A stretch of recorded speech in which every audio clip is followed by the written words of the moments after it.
പാലക്കാട്ടെ ആകാംക്ഷ മറ്റൊന്നുമല്ല, രാഹുൽ മാങ്കൂട്ടത്തിന് ഇക്കുറി സീറ്റുണ്ടാവില്ല. അപ്പോൾ ഏറ്റവും ശ്രദ്ധേയമായ രാഷ്ട്രീയ പോരിൻ്റെ ഇടമായി പാലക്കാട് നിയമസഭാ മണ്ഡലം മാറുകയാണ്. രാഹുൽ മാങ്കൂട്ടത്തിന് പാലക്കാട് പകരക്കാരൻ ആര് എന്ന ചോദ്യം ഉറപ്പാണ്. ആ ചോദ്യം ആണ് കേരളത്തിൽ ഉയർന്ന ആകാംക്ഷ. നിരവധി പേരുകൾ UDF കേന്ദ്രങ്ങൾ, കോൺഗ്രസ് കേന്ദ്രങ്ങളിൽ നിന്നൊക്കെ ഉയർന്നു കേൾക്കുന്നുണ്ട്.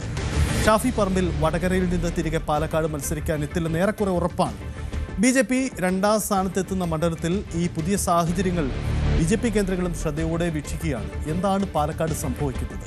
നിയമസഭയിലെ ശ്രദ്ധേയമായ പോരാട്ടം നടക്കുന്ന ഇടമായി പാലക്കാട് മാറിക്കഴിഞ്ഞു എന്നതാണ് സാഹചര്യം. പാലക്കാടിൻ്റെ രാഷ്ട്രീയം, പാലക്കാട് പറയാൻ പോകുന്ന നീക്കങ്ങൾ, അത് വളരെ പ്രധാനപ്പെട്ട കൂടിയായി മാറുകയാണ്. അപ്പോൾ രാഹുൽ മാങ്കൂട്ടമില്ലെങ്കിൽ പാലക്കാട് ആര് മത്സരിക്കുമെന്ന പ്രധാനപ്പെട്ട ചോദ്യം ഉയരുകയാണ്. അതിൻ്റെ സാധ്യതകൾ എന്തൊക്കെ, എങ്ങനെ എന്നതുകൂടി നമുക്ക് പരിശോധിക്കാം. കോൺഗ്രസിനെ സംബന്ധിച്ച് രാഹുൽ മാങ്കൂട്ടത്തിന് ഒരു പകരക്കാരനെ അവിടെ കണ്ടെത്തുക വെല്ലുവിളിയാണ്. കാരണം ഷാഫി പറമ്പിലിൻ്റെ സാന്നിധ്യത്തിൽ, അദ്ദേഹത്തിൻ്റെ സ്വാധീനത്തിൽ മാത്രം വിജയിച്ച ഒരു ഇടമായിരുന്നു പാലക്കാട്. ഷാഫിയുടെ പ്രത്യേക താല്പര്യം പരിഗണിച്ചുകൊണ്ട് രാഹുൽ മാങ്കൂട്ടത്തിൽ അവിടെ സ്ഥാനാർത്ഥിയായി, അവിടെ വലിയ മാർജിനിൽ വിജയിക്കുകയും ചെയ്തു UDF. ഇത്തവണ രാഹുൽ മാങ്കൂട്ടം എന്നൊരു വലിയ വെല്ലുവിളി. രാഹുലിന് എന്തായാലും സീറ്റ് കൊടുക്കില്ല വിവാദങ്ങളുടെ പശ്ചാത്തലത്തിൽ. അപ്പോൾ വീണ്ടും മറ്റൊരാളെ കണ്ടെത്തേണ്ടി വരും. അവിടെ ആരെ എന്ന ചോദ്യമാണ്. യഥാർത്ഥത്തിൽ പാലക്കാട് ജില്ലയിൽ നിന്നും അങ്ങനെ സ്വാധീനമുള്ള ഒരു പ്രധാനപ്പെട്ട മുഖത്തെ കണ്ടെത്താൻ കോൺഗ്രസിന് കഴിയുന്നില്ല എന്ന കാര്യമുണ്ട്. അപ്പോൾ ജില്ലയ്ക്ക് പുറത്തു നിന്നും ചില പേരുകൾ വന്നില്ല. ജില്ലയ്ക്കകത്തുള്ള ചില പേരുകൾ കൂടി പരിഗണനയിലുണ്ട്. പക്ഷേ അവിടെ ആര് എന്നതാണ്. കാരണം ആ സീറ്റ് കൈവിടാൻ വയ്യ. കാരണം ഒരു അഭിമാന പോരാട്ടമാണ് പാലക്കാട്. അപ്പോൾ പാലക്കാട് നിലനിർത്താൻ UDFിൻ്റെ തന്ത്രമെന്ത്, ആരൊക്കെയാണ് UDF പരിഗണിക്കുക എന്നതാണ് പ്രധാനപ്പെട്ട കാര്യം. അവിടെയാണ് നമ്മൾ ഒരു പേരുകാരനെ പറയേണ്ടി വരുന്നത്. മറ്റാരുമല്ല, സന്ദീപ് വാര്യർ എന്ന പേര്. സന്ദീപ് വാര്യർ നമുക്കറിയാം, KPCCയുടെ ജനറൽ സെക്രട്ടറിയാണ്, മുൻ BJP നേതാവാണ്. പാലക്കാട് മണ്ഡലത്തിൽ വിപുലമായ ബന്ധം അദ്ദേഹത്തിന് അവകാശപ്പെടാം. മറ്റൊന്നുകൊണ്ടുമല്ല, മുൻ BJP നേതാവെന്നത് ഉണ്ടാക്കുന്ന ഒരു അനുകൂല സാഹചര്യം കൂടി സന്ദീപ് വാര്യർക്ക് പ്രത്യേകതയായി മുന്നിലുണ്ട്. പാലക്കാട് തെരഞ്ഞെടുപ്പിന് ഇടയിലാണ് സന്ദീപ് വാര്യർ BJP ബന്ധം ഉപേക്ഷിച്ചുകൊണ്ട് കോൺഗ്രസിൻ്റെ ഭാഗമാവുന്നത്.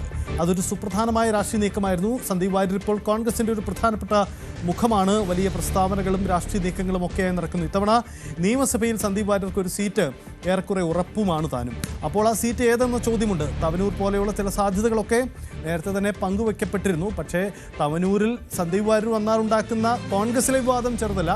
നമുക്ക് വിശദമായ അക്കാര്യം പിന്നീട് പരിശോധിക്കാം. പക്ഷേ ഇപ്പോൾ നമുക്ക് പാലക്കാടേക്ക് വരുമ്പോൾ പാലക്കാട് സന്ദീപ് വാര്യരുടെ സാധ്യത എത്രമാത്രം എന്ന പ്രധാനപ്പെട്ട കാര്യമാണ്. സന്ദീപ് വാര്യരുടെ സാധ്യത ഒന്ന്, കോൺഗ്രസിലെ ഈ ഒരു മൂവ്മെൻറ്റിന്, ഈ ബെൽറ്റിന് ഷാഫിയും ഒക്കെയുള്ള ഒരു അടുത്ത ബന്ധം സന്ദീപ് വാര്യരുടെ ഏറ്റവും സാധ്യത കൽപ്പിക്കപ്പെടുന്ന ഒന്നിടമാണ്. മറ്റൊന്ന്, BJPക്ക് അത്രയും കൂടുതൽ വോട്ടിംഗ് ശതമാനമുള്ള സംഘടനാ ശേഷിയുള്ള ഒരു മണ്ഡലമാണ് പാലക്കാട് നിയമസഭാ മണ്ഡലം.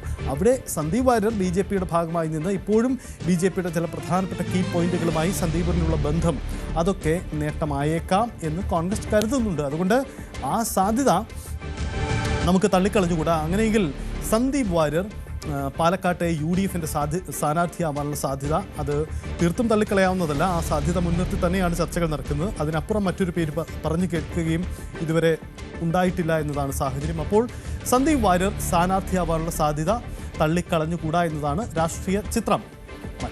മറ്റൊരു സാധ്യത നമുക്ക് നോക്കേണ്ടി വരുന്നത് മറ്റാരുമല്ലത്, അത് നോക്കേണ്ടി വരുന്നത് നമുക്ക് ഷാഫി പറമ്പിൽ എന്ന പേര് തന്നെയാണ്. നോക്കൂ, വടകര MP ആണ്, പാലക്കാട് മുൻ MLA ആണ്, പാലക്കാട് UDFിന് ഏറ്റവും സാധ്യതയുള്ള വ്യക്തിയാണ്. വടകര ഉപേക്ഷിച്ച് വരാൻ പക്ഷേ സാധ്യത കുറവ് എന്ന സാഹചര്യമുണ്ട്.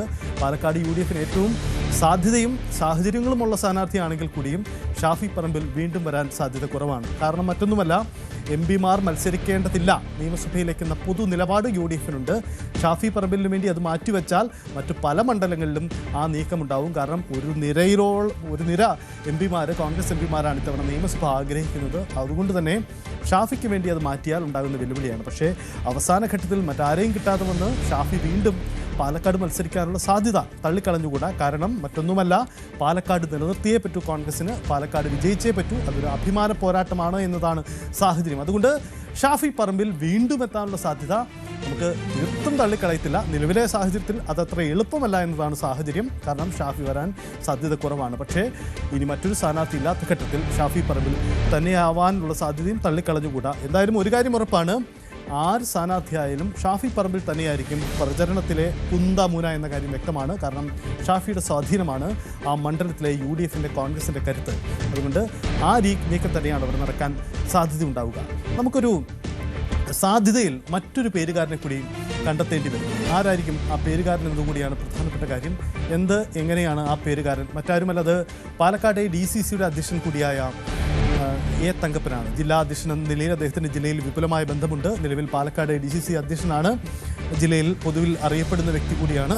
അപ്പോൾ പരിഗണിക്കപ്പെടാൻ എ തങ്കപ്പനും സാധ്യതകളുണ്ട്, അദ്ദേഹം മുന്നിൽ കാണുന്നുണ്ട് എന്നതാണ് ചില അടുത്ത കേന്ദ്രങ്ങളുമായി പങ്കുവെച്ച വികാരം. അതായത് പാലക്കാട് സ്ഥാനാർത്ഥിയാവാനുള്ള സാധ്യത എ തങ്കപ്പനും തള്ളിക്കളയുന്നില്ല. അദ്ദേഹത്തിന് ആഗ്രഹം കൂടി അദ്ദേഹം പങ്കുവെക്കുന്നുണ്ട്. ചില കേന്ദ്രങ്ങളിലൊക്കെ തൻ്റെ പേരും ചർച്ചയാക്കപ്പെടട്ടെ എന്നൊരു നിലപാടൊക്കെ എ തങ്കപ്പനും പങ്കുവെക്കപ്പെടുന്നുണ്ട്. അപ്പോൾ പാലക്കാട് മണ്ഡലത്തിൽ വിപുലമായ ബന്ധം തനിക്കുണ്ട്. DCC അധ്യക്ഷൻ എന്ന ബന്ധം അതൊക്കെ പാലക്കാട് നേട്ടമുണ്ടാക്കുമെന്ന് കരുതുന്നുണ്ട്. അപ്പം ഷാഫിയുമായുള്ള ബന്ധം മോശമല്ല. അതുകൊണ്ട് കൂടി പാലക്കാട് എ തങ്കപ്പൻ എന്ന ഒരു പേര് കൂടി നമുക്ക് സാധ്യതയായി പരിഗണിക്കേണ്ടി വരും. ഇതിനും അപ്പുറം ജില്ലയ്ക്ക് പുറത്തുനിന്നുള്ള ചില പേരുകളൊക്കെ ചർച്ചയിൽ ഉയർന്നു കേൾക്കുന്നുണ്ട്. പക്ഷേ അതൊന്നും നമുക്ക് കൃത്യമായി സ്ഥിരീകരിച്ച് മുന്നോട്ട് പറയാൻ കഴിയുന്ന സാഹചര്യമല്ല. എന്ത് സംഭവിക്കാം, രാഷ്ട്രീയമാണ്, ചർച്ചകൾ തുടരുകയാണ്. അപ്പോൾ പാലക്കാട് അഭിമാന പോരാട്ടമാണ് നടക്കുന്നത്. അതുകൊണ്ട് പാലക്കാട് ഇത്തവണ ആ പോരിലേക്ക് തന്നെയാണ് പോകുന്നത് എന്ന ചിത്രം കൂടിയുണ്ട്. ഇവിടെ നമുക്ക് പരാമർശിച്ചു പോകേണ്ട ഒരു കാര്യം കൂടിയുണ്ട്. മറ്റൊന്നുമല്ല, ആദ്യ പേരുകാരനായി നമ്മൾ പറഞ്ഞ സന്ദീപ് വാര്യർ മത്സരത്തിനെത്തിയാൽ BJP എന്ത് കാണും? എന്തായാലും കോൺഗ്രസിൻ്റെ ഈ നീക്കത്തെ, ഈ ആലോചനകളെ BJPയും CPMും വളരെ ഗൗരവത്തോടു കൂടിയാണ് കാണുന്നത്. കാരണം ആ രാഹുൽ സ്ഥാനാർത്ഥി എന്നത് അവരുടെ സാധ്യതകളെ കൂടി സ്വാധീനിക്കുന്നുണ്ട്. അവിടെ സന്ദീപ് വാര്യർ സ്ഥാനാർത്ഥിയായാൽ ഒരുപക്ഷെ പ്രശാന്ത് ശിവൻ സന്ദീപ് വാര്യർ പോരിനുള്ള കളമൊരുക്കൽ കൂടി അവിടെ ഉണ്ടായേക്കാം. കാരണം പ്രശാന്ത് ശിവൻ അവിടുത്തെ BJPയുടെ ജില്ലാ അധ്യക്ഷനാണ്. പ്രശാന്ത് ശിവനെ മുൻനിർത്തിയുള്ള ഒരു നീക്കം കൂടി ഉണ്ടാവും. അപ്പോൾ സന്ദീപ് വാര്യർ പ്ലസ് പ്രശാന്ത് ശിവൻ ഇരുവരും തമ്മിലുള്ള പോര് നമ്മൾ നേരത്തെയും കണ്ടിട്ടുള്ളതാണ്. പ്രസ്താവന യുദ്ധങ്ങൾ കണ്ടിട്ടുള്ളതാണ്, വലിയ നീക്കങ്ങൾ കണ്ടിട്ടുണ്ട്. അപ്പോൾ അത്തരമൊരു നീക്കം ഉണ്ടായേക്കാം. അപ്പോൾ പ്രശാന്ത് ശിവൻ എന്ന ജില്ലാ പ്രസിഡന്റിനെ ഒരു പക്ഷേ അവിടെ പാലക്കാട് സ്ഥാനാർത്ഥിയാക്കാൻ BJPക്ക് അവരുടെ പരിഗണനാ പട്ടികയിലുണ്ട്. മറ്റൊരു പേരുകാരൻ കൃഷ്ണദാസാണ്. മുൻ ജില്ലാ പ്രസിഡന്റാണ് എന്ന പ്രത്യേകത കൂടി കൃഷ്ണദാസിനുണ്ട്. ജില്ലയിൽ വലിയ വിപുലമായ സ്വാധീനമുണ്ട്. കഴിഞ്ഞ തവണ മത്സരിച്ച കൃഷ്ണകുമാറിൻ്റെ പേര് എന്തായാലും ഇത്തവണ ഉണ്ടാവില്ല. അദ്ദേഹം മലമ്പുഴയിൽ തന്നെയാണ് മത്സരിക്കുക എന്നാണ് ലഭ്യമാവുന്ന സൂചനകൾ. അങ്ങനെയെങ്കിൽ ഒരു കാര്യം വ്യക്തമാണ്, അവിടെ പ്രശാന്ത് ശിവനോ അല്ലെങ്കിൽ കൃഷ്ണദാസോ തന്നെയായിരിക്കും BJPയുടെ സ്ഥാനാർത്ഥി. CPMന്റെ സ്ഥാനാർത്ഥിയിൽ വ്യക്തതയില്ല. P. സരിൻ പോലെയുള്ള ചില പേരുകൾ ഉണ്ടെങ്കിൽ കൂടിയും അവിടെ സരിന് അതിനപ്പുറം ഒരു സുരക്ഷിത മണ്ഡലം നൽകാൻ മൂന്നാം സ്ഥാനത്ത് പോകുന്ന ഇടമാണ് പാലക്കാട് ഇടതുമുന്നണി. അതുകൊണ്ട് സരിന് മറ്റൊരു സുരക്ഷിത മണ്ഡലം നൽകാനുള്ള സാധ്യതയും തള്ളിക്കളഞ്ഞുകൂടാ. ഇതാണ് ഇപ്പോൾ പാലക്കാട് നടക്കുന്ന ചർച്ചകൾ. ഒരു കാര്യം വ്യക്തമാണ്, പാലക്കാടെ രാഷ്ട്രീയ പോര് അങ്ങേയറ്റം ശ്രദ്ധേയമാണ്. പാലക്കാട്ടെ സാഹചര്യങ്ങളെ BJP ഗൗരവത്തോടെ നടക്കുന്നു. നിയമസഭയിൽ ഏറ്റവും ശ്രദ്ധേയമായ പോര് നടക്കുന്ന ഒരിടമായി 2026 പാലക്കാട് നിയമസഭാ മണ്ഡലം മാറുമെന്ന കാര്യത്തിൽ തർക്കമില്ല. രാഹുൽ മാങ്കൂട്ടമില്ലാതെ മത്സരിക്കുന്ന UDFന് ആരെ അവിടെ കൊണ്ടുവരാൻ കഴിയുമെന്ന ചോദ്യത്തിലാണ് രാഷ്ട്രീയം കേന്ദ്രം ഏറ്റവും ആകാംക്ഷയോടെ തേടുന്നത്. ആലോചനകൾ ഗൗരവത്തോടു കൂടി നടക്കുന്നു എന്നതാണ് ഇന്നലെ ഇതുവരെയുള്ള രാഷ്ട്രീയ ചിത്രം.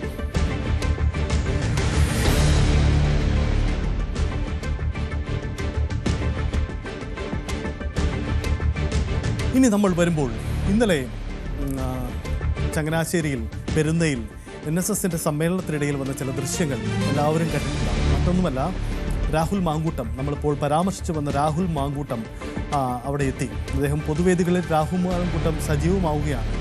എന്താണ് രാഹുൽ മാങ്കൂട്ടത്തിൻ്റെ ഈ നീക്കം എന്നതുകൂടിയാണ് നമുക്ക് പരിശോധിക്കേണ്ടത്. രാഹുൽ തിരിച്ചു വരാൻ ശ്രമിക്കുകയാണ്. വീണ്ടും സജീവമാക്കാൻ രാഹുൽ മാങ്കൂട്ടം നീക്കം ആരംഭിച്ചു എന്നതാണ് ഇപ്പോഴത്തെ രാഷ്ട്രീയ ചിത്രം. തിരിച്ചുവരവ് രാഹുൽ പ്രതീക്ഷിക്കുന്നുണ്ട്.